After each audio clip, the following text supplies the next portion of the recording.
Welcome to AIMCO. For over 25 years, AIM Corporation has brought to America the very best power tools and assembly systems the world has to offer. LT screwdrivers can be used on a wide variety of applications due to their range of RPMs and torque output. They are noted for their low torque scatter and ease of repair. Today we will take you through the step-by-step procedure for servicing LT drivers. Here's a list of the basic tools you will need.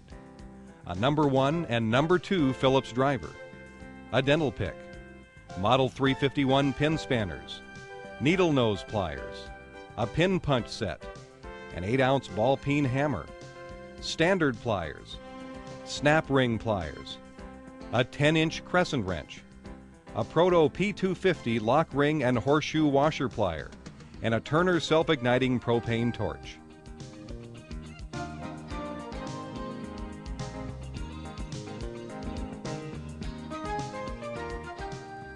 When taking apart the clutch, you first need to separate the clutch casing from the gear casing. Note that it has left-handed threads. And then remove the clutch assembly.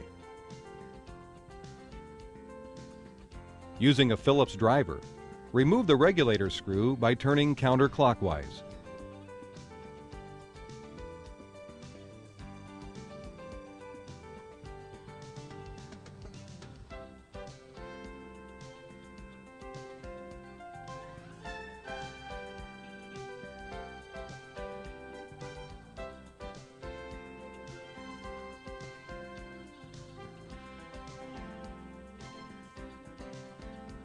After removing the regulator screw, be sure not to lose the pin that locks the retainer to the anvil. Now slide the retainer off the anvil.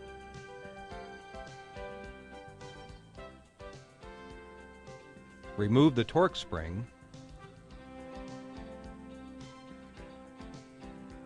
the spring setter, and the backup ring from the anvil.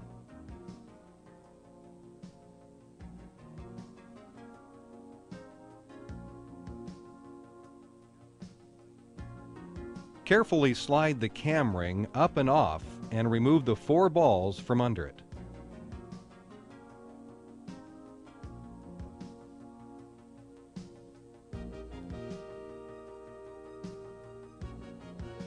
Now, pick up the hooked end of the band out of the hole in the anvil and slide it around until the end of the notch pin is exposed, using caution not to bend or stretch the band out of shape. Tap the notch pin out.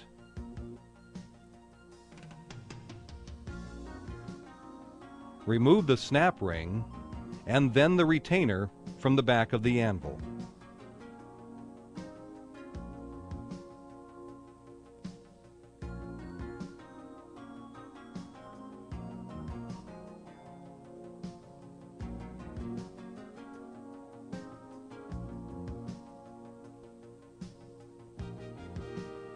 By rotating the cam, remove the balls that hold the cam in place. Please take note that C model clutches do not have the snap ring, anvil spacer, or balls.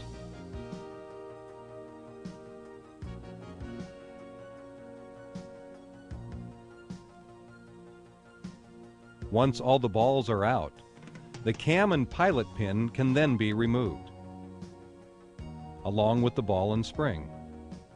Finally, remove the pilot pin from the cam.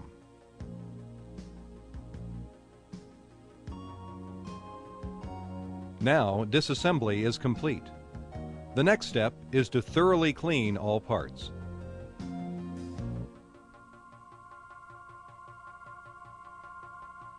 Inspect the cam lobes for any grooving where they push the ball out against the cam ring. On the pilot pin, be sure there is no rounding on the shoulder. The notch pin should be flat and not rounded on the ends.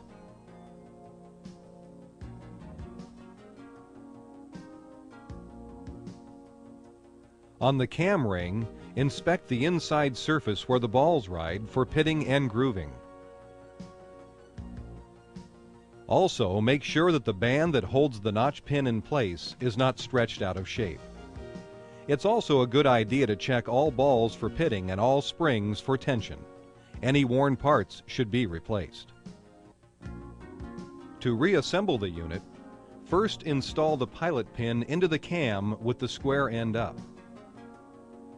Then insert the spring and the ball into the anvil.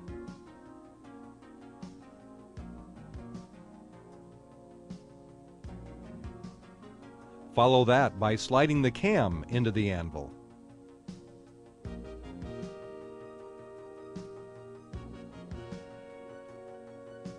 Now line up the groove on the cam with the hole in the anvil and install all of the small balls that hold the cam in place. Sometimes rotating the cam helps to pull the balls down into place. Once all the balls are in, it's time to install the anvil spacer and snap ring. Make sure the anvil spacer is installed the right way. It's a good idea to consult the breakdown of the tool you are working with for proper installation. Now install the notch pin back into the anvil and slide the band back into place, making sure the ear of the band is back in the notch.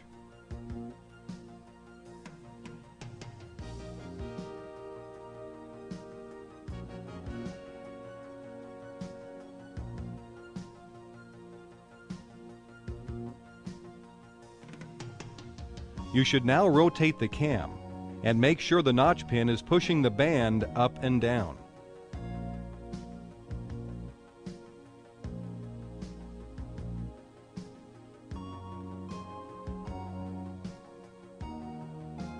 Next, you need to put a small amount of grease in each hole of the anvil. The grease will help hold the balls as they're inserted into the holes.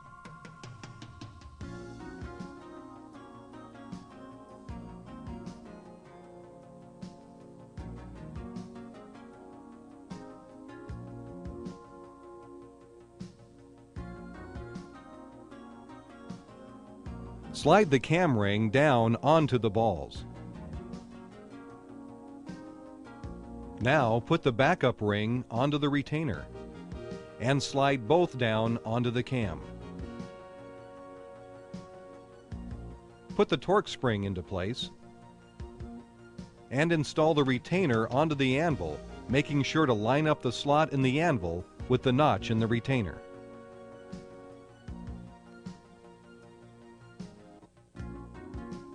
Now install the locking pin, which holds the retainer.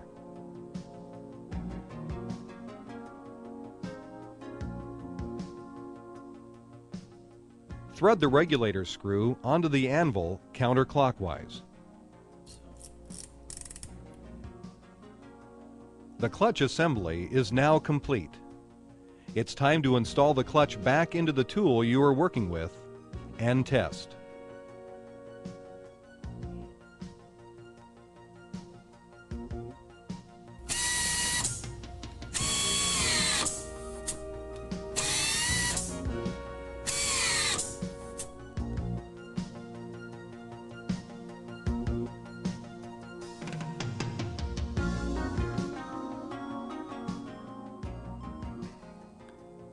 To disassemble the gearing section, secure the tool in the vise and loosen the gear casing, which is a right-hand thread, with the adjustable jaw pliers or pin spanner, depending on the model you are working with.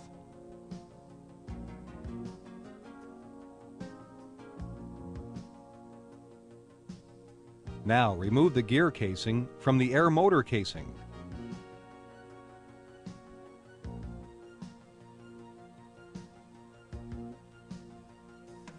At this point, most of the parts in the gear casing will easily come out, including the needle rollers, planet gears, spacers, and gear cage. You may need to tap the gear casing to remove the other gear cage.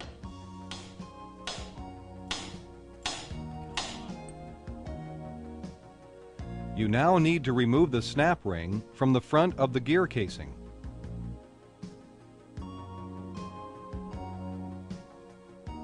And finally, remove the bearing. Most times this can be done by hand. In some cases the bearing may need to be pressed out.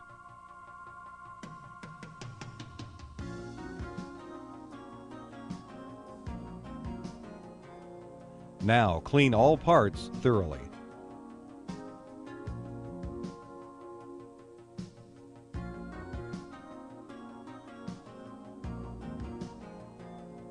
Inspect the teeth inside the gear casing for any pitting or grooving.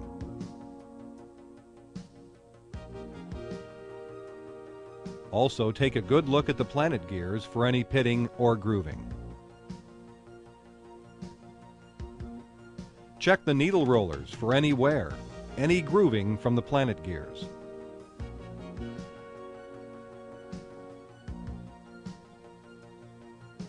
And finally, check the bearing for side play and knocking.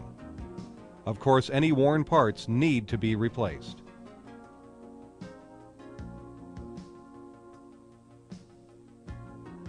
The first thing when reassembling the gearing section is the bearing needs to be installed down into the front of the gear casing.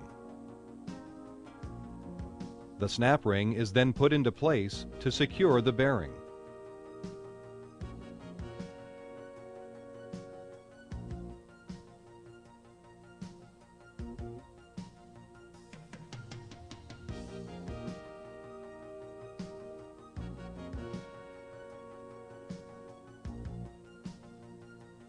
Now, apply a small amount of grease to the first gear cage, just enough to hold the spacer on as the gear cage is put back down into the gear casing.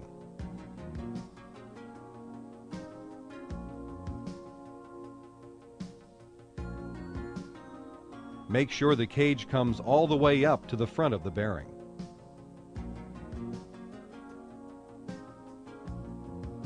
Now insert the 3 needle rollers into the holes on the gear cage.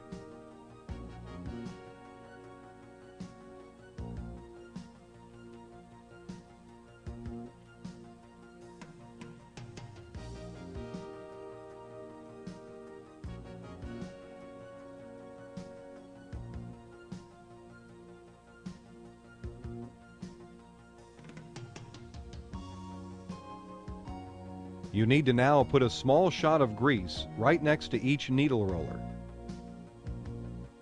This will help to hold the planet gears in place as they're installed onto the needle rollers.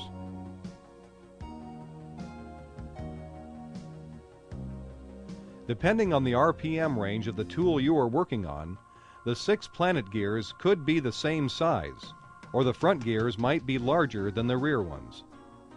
It's recommended to consult the breakdown for the tool you are working with for proper installation of the gears.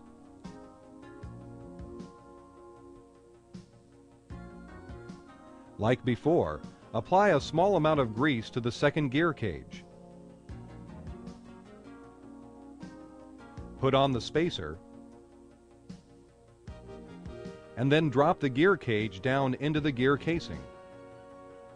And be sure it meshes with the gears.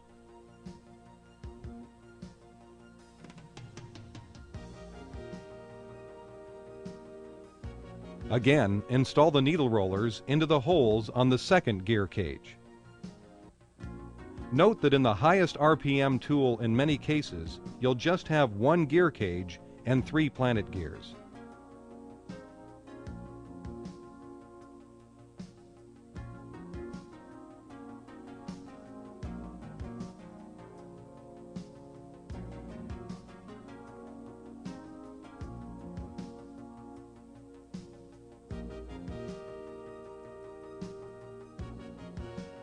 Apply a small amount of grease next to the needle rollers and install the 3 remaining planet gears onto the needle rollers. Be careful not to use too much grease, for it can cause your gearing to be sluggish and you won't get the power you should.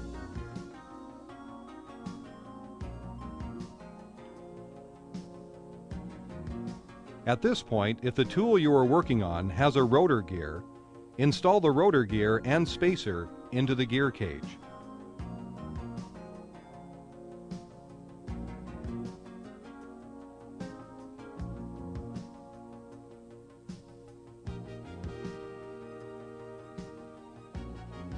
If you're working with a US LT 30B-17 gear casing, the major difference is all the internal parts are loaded through the front instead of the back of the gear casing.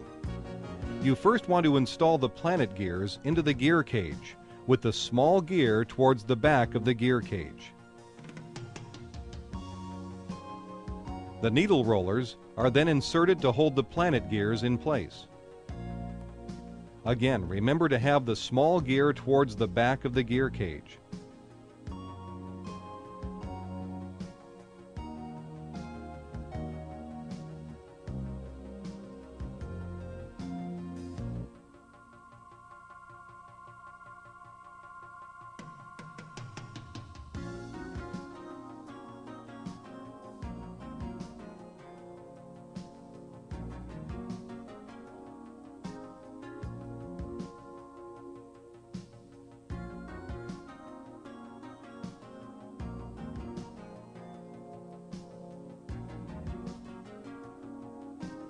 Now, put the small bearing into the gear cage to retain the gears in place.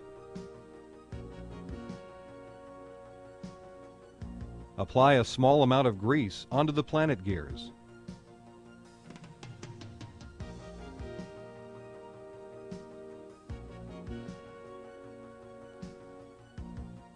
The gear cage is now installed into the gear casing with the hexed end of the gear cage out.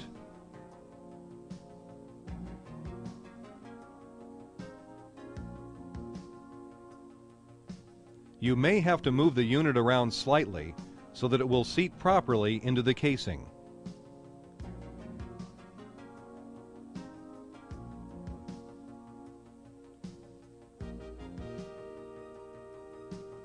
Now install the bearing into the gear casing.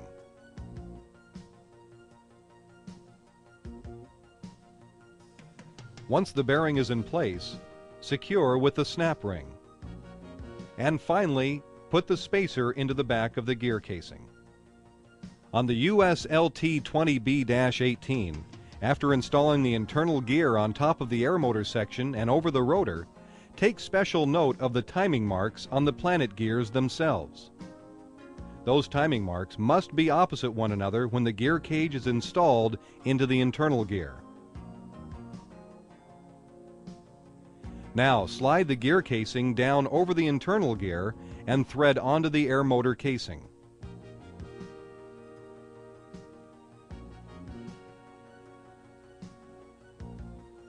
Finally, return the tool to the vise and tighten securely with adjustable jaw pliers or pin spanner.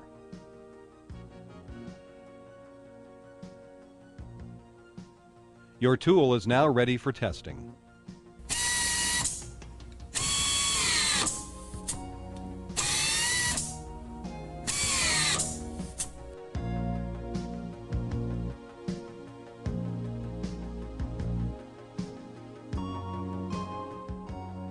With the LT driver firmly secured in the vise, use the adjustable jaw pliers or pin spanner to loosen the gear casing.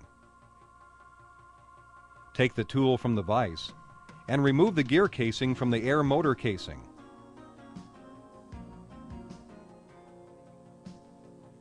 Taking hold of the end of the rotor, pull the air motor out of the casing. Pull the front plate off and slide off the rotor cylinder. Now remove the blades from the rotor.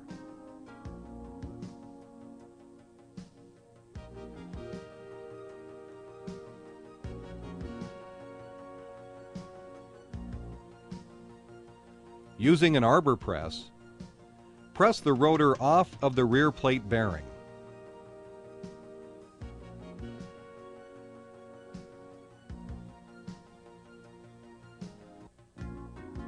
And now press the rear plate bearing out of the rear plate.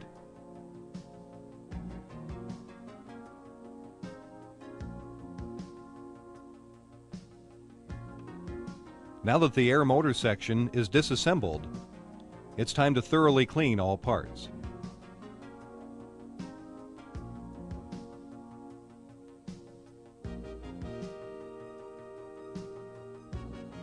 On the air motor section, You want to inspect the bearings for knocking and side play.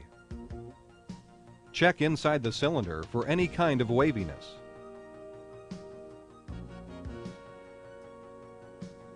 Look at the plates for any grooving on the plate surface.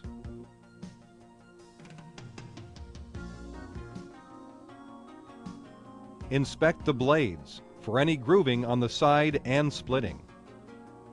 It's also a good idea to check the exhaust filter for dirt, and of course replace all worn parts. To assemble the air motor section, press the bearing over the rotor and into the rear plate.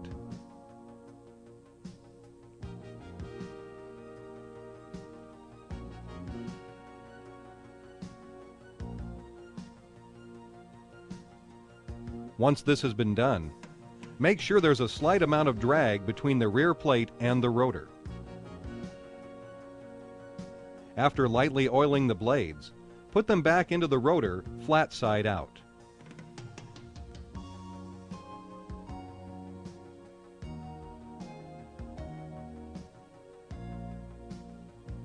Slide the cylinder down over the rotor, lining up the roll pin with the center hole in the rear plate.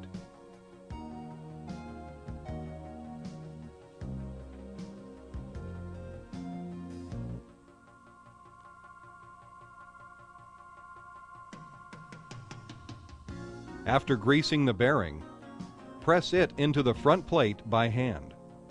Again, line up the roll pin on the front of the cylinder with the hole in the front plate and install the front plate with the bearing side up.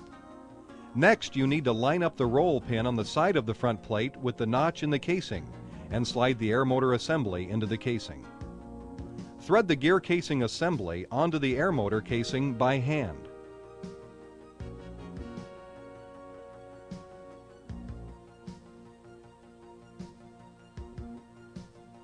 And then return the tool to the vise.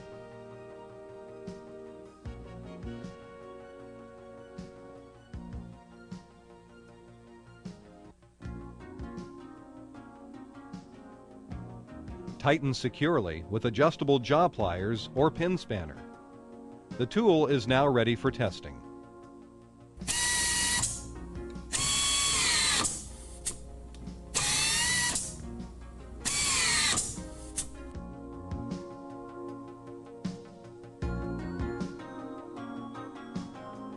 After placing the angle head tool into the vise, you want to loosen the angle head casing cover, which is a left-hand thread.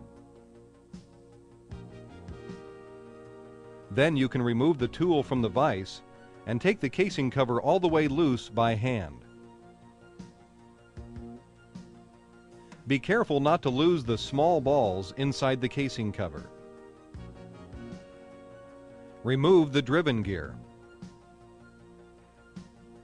Now remove the locking nut from the clutch casing, which is also a left-hand thread.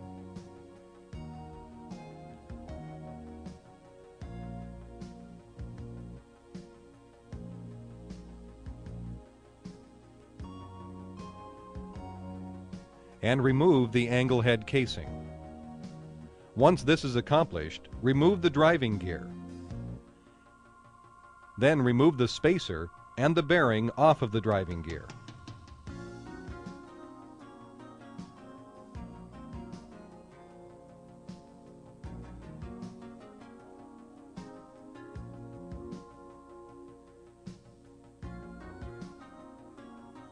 Using a pick, remove all of the small balls from the driven gear and from the angle head casing cover.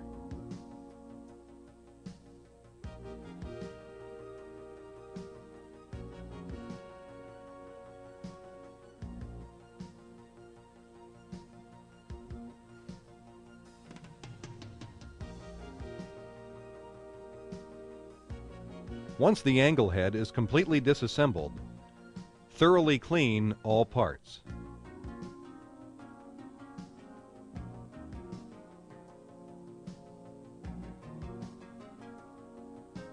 You want to inspect both of the gears, the driving and driven gears, for pitting and grooving on the teeth. Check the bearings for side play and knocking. and of course replace all worn parts. To assemble the angle head section, apply a small amount of grease inside of the angle head casing cover. This will help to hold the balls in place when the balls are reinserted.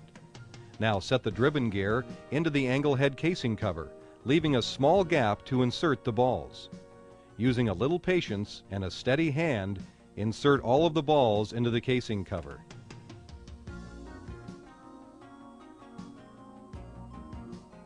After all of the balls are in place, install the driven gear and the angle head casing cover into the angle head casing, which is a left-hand thread.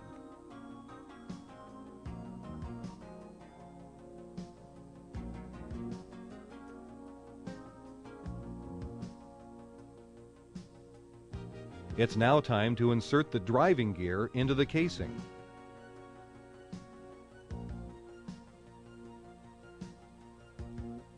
Followed by the bearing and adjusting spacer.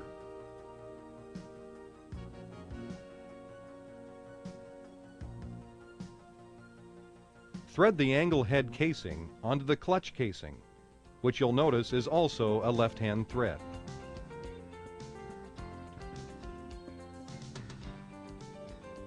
And finally, take the tool back to the vise and secure the angle head casing cover.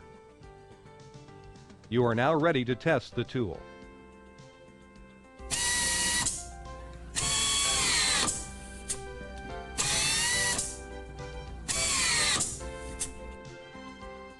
It is recommended that the whole tool be cleaned and inspected every 250,000 cycles or 6 months, whichever comes first. If any problems arise, consult the troubleshooting guide in the manual. We hope the preceding video meets your needs on repair of the LT Drivers series. Should you have any questions on the procedures you have just seen, contact AIMCO's Technical Services for assistance. Remember, AIMCO, when only the best will do.